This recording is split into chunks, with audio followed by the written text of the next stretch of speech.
අද අපි පාන් කණ්ඩායි යන්නේ. ඔහෝ පාන් කණ්ඩායි යන්නේ.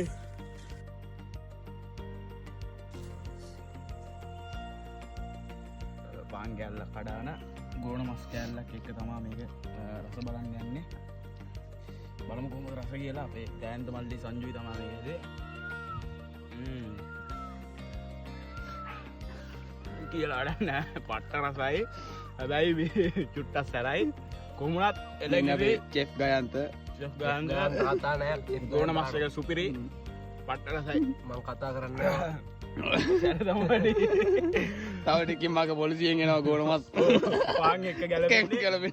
පාන් එක්ක ගැලපෙන්නේ ගෝණ මස් තමයි. දැන් අපේ කැමරාමන් සංජු පොඩ්ඩක් පාන් කෑල්ල කාලා බලමු. කොහොමද රස බලමු. උණුයි තමයි එකයි පොඩ ප්‍රශ්නේ.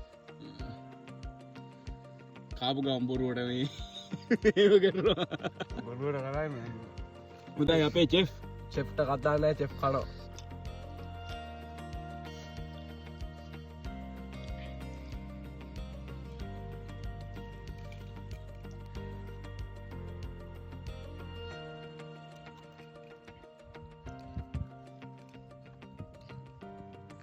අර අවසාන මස් කෑල්ල තරම් පැන්නේ. ඔක ඉවර කරලා කාලා.